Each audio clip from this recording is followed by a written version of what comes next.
Hello everybody, Markiplier here, and thank you guys so much for being with me through 1,000 videos. It's hard to even imagine how we've gotten from this point, and I really wanted to do something special for the 1,000 subscriber milestone, or not 1,000 subscriber, 1,000 video milestone, and I think this video is really going to explain to you guys how I got from point A to point B, and how you guys have helped change my life, because these things are really important to me because they tell how I became the person that I am, and I really do appreciate you guys for sticking with me. So here we go! I was born on an island in the middle of the Pacific Ocean called Oahu, which is the third largest island of Hawaii, and home to the city of Honolulu, where I was born on a military base. My dad was a career Army man. He had been in the Army 23 years before he retired, and apparently, while he was stationed in Korea, he met my mom. A pretty common story I've heard, but the result of them meeting was me, a beautiful baby. That is not really beautiful there, but my artistic skills are lacking. Anyway, regardless of all of that, I was born, and I was born awesome and muscular.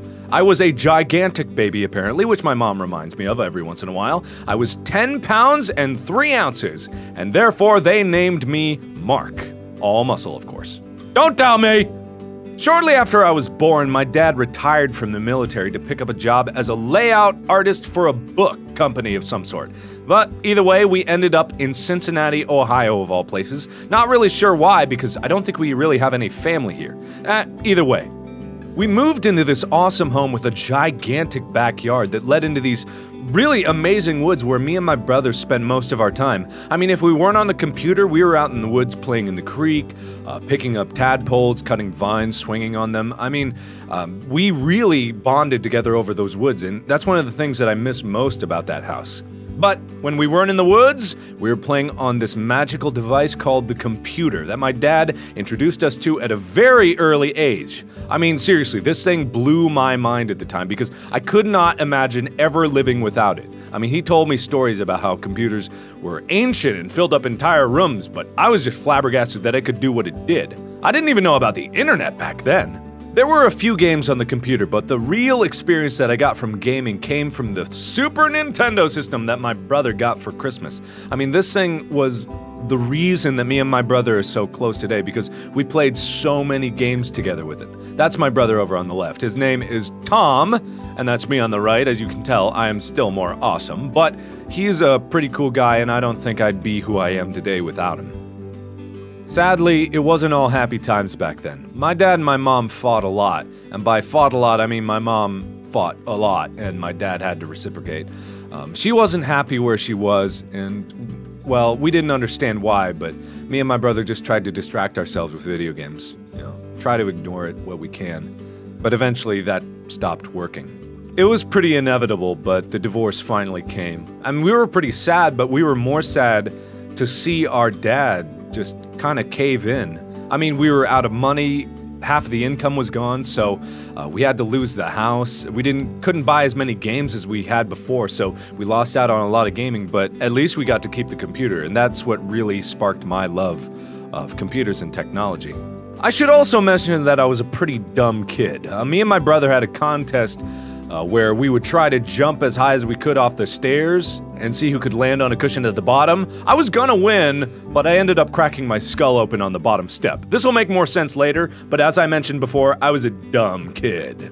When we moved out of the house, I could no longer go to the private school that we were going to, which was perfectly fine with me because I didn't really care, but it's all that I knew. I didn't even understand what lockers were all about when I went to the new school.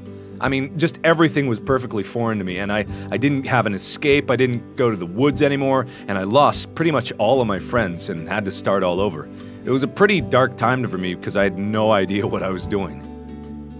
But anyway, I made some friends, but I accidentally did something else stupid, and I was having a how far at the monkey bars can you jump contest, and I was gonna win, but I ended up falling on the ground and breaking my arm, like, really badly. Both bones and stuff, they were popping out everywhere. But this is actually a good thing. That's my brother there, shocked. But this is a good thing because this led to me finding some friends. And you may ask, Well, how did that happen? Well, it happened like this. I had a cast on my arm and couldn't do things like sharpen my pencil. So this really awesome guy named Drew decided that he was gonna help me. And Drew is a tall redhead, but he was a cool guy anyway. He also got me more into band, which is where I made a bunch more friends, and where I blew his face off with my awesome trumpeting skills. Ha-ha!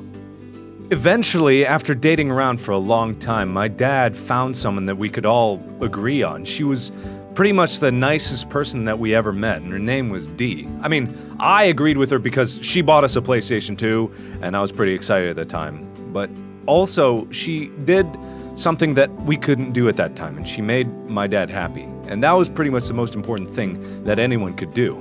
And from then on, high school started to become a breeze. I was moving through the grades, doing fine, being a good student. I made a lot of great friends, both in band and out of band. I got to play some great games, I was really happy with what I'd done, like Half-Life 2 and stuff. And I had a few girlfriends here and there, and that's always pretty fun when you're just a young teenager and first experiencing the wonders of a relationship and making out and stuff. That was pretty cool, and all in all, things were looking up from that period where we didn't really have anything and didn't have games again, and we're kind of unhappy drifting through life, so things were looking up all the way to going to college, and I was really excited to finally be able to go out on my own. But then, my father brought me some bad news. He put a piece of paper in front of me and just let me read it without saying anything. And I was a pretty smart kid, so I understood every word that it said, all the techno mumbo-jumbo, but the main thing is that in basically big, bold letters, it said cancer, and the really bad kind of cancer. So that was a really tough time for me because I kind of lost sight of what I was doing. Everything seemed kind of clear to me before, but right now everything was kind of just getting away from me. I thought I knew exactly what I wanted to do, which was make video games. I wanted to do it. My dad didn't agree with me, but I thought that that was what I was going to do. However, I started to realize that games might not work, so I kind of put that off the table and focused on going to engineering. I was originally in civil engineering, but moved into biomedical engineering because they had a medical school program. But that didn't work out either. I didn't want to do that. So I flip-flopped back to engineering again. And then I thought, hey, if I'm going to do what I want to do, I got to do games. And I really couldn't decide what I was going to do with my life. I was kind of at a crossroads and just frustrated. Then 1 year later, we were all home for summer. And my dad was getting pretty bad with cancer. And he wasn't himself anymore. But one morning, we were all woken up by my stepmom, Dee, screaming, and we went downstairs to see that my dad was dying. And the last words that he said to me were, "I love you so much." And I held my dad's hand as he died.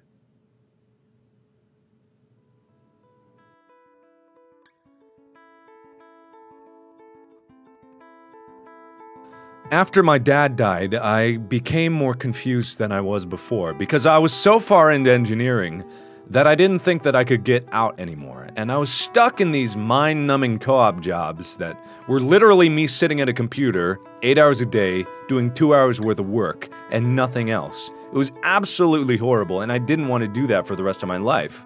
And I didn't have time for games, I didn't have an escape, I had no idea what I was gonna do. So I kind of drifted for a few years. And I dated in and out, from girl to girl, but I eventually met this one girl who I kind of liked. She was really cool and really nice, and her name will be Barbara. That's what we're calling her for now. Her name will be Barbara with a C. But anyway, I finally brought her to my mom, who I was living with, because after my dad died, I didn't have my own place, and she did not approve, which made me mad, and she was kind of confused. I was very upset because my mom got so mad that she eventually kicked me out, and there's more to it than that, but that's basically the long and the short of it. So I got mad, and she got mad, and then I went off and get my own apartment because I had a job at the time, that crummy co-op job, but it was still a job. Unfortunately, after I got my new place, my boss told me 3 days before I was supposed to come in for the new quarter that I didn't need to show up, which made me more mad. But I didn't yell at my boss, professionalism and all that. But at the end of the day, I was running out of money and my girlfriend wasn't helping me, and then she started getting mad at me for not being able to do something or other. I can't really remember why she was mad. She was mad so often. But eventually this caused a schism in the relationship, and the stress started to get to me.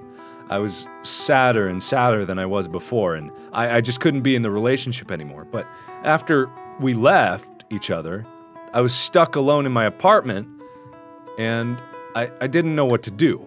And I had this suspicious pain in my side that turned into extraordinary pain in my side. And this extraordinary pain plagued me for a bit, until one day I woke up in so much pain that I had to go to the hospital. So I went to the hospital, where they told me that my appendix was about the size of a beach ball and needed to come out immediately. They also told me that I had a tumor the size of a fist in my adrenal gland, and that needed to come out too, but at a later date. So this was pretty shocking news, and on top of everything that had happened already, I was pretty much stressed enough as it is. But I managed to truck through it somehow, thankfully for reconciling with my mom, and my stepmom was still there for me. The surgeries went well, and I ended up recovering in the hospital for about 2 weeks, and had a lot of time to think about what I'd done. And the more thinking I did, the more frustrated I became. It seemed like everything in my life was completely out of my control, and I had no choice in the matter. So finally, I decided that enough was enough, and I was gonna do what I wanted. But I was still stuck in the hospital, so I got angrier every day. Grr! So when I finally did get out of the hospital, I decided that I was gonna do my own thing. And what I decided I was gonna do was gonna be sketch comedy videos. So I ended up using my tax refund that I had to buy a camera. I ended up doing very little with this camera immediately, so I decided to focus on a few more things before I got started. I got better with my grades in engineering, I decided to dedicate myself to playing games that I wanted to play, and then eventually I decided that I was gonna make my own identity on the internet. And more specifically, on YouTube, where I was able to start a channel that finally made me happy. I didn't even care that I didn't have that many subscribers in the beginning, because even the few people that did watch me, I was more than happy to do everything it took to entertain them. But as I kept playing, things started exploding. Like, the subscriber count went crazy, and now I have more subscribers than I know what to do with. And I'm just happy that anyone watches my videos. And that's what really changed my life, and it's happened very recently. Like, before, I was totally out of control of everything, and now, I'm finally able to do what I love. So thank you guys, sincerely. I owe everything in my life right now to the support that you have given me. I was lost before, I had no purpose before. But now we're able to change the world, do good, raise money for charity, do just everything we want to do to help improve the world. And I am so grateful that you guys decided that I was worthy enough to subscribe to. So sincerely, thank you guys so much. I owe you everything that I have now. And I wouldn't have it any other way. You guys are the best fans in the world. So thank you again so much. And as always, I will see you in the next video. Bye-bye!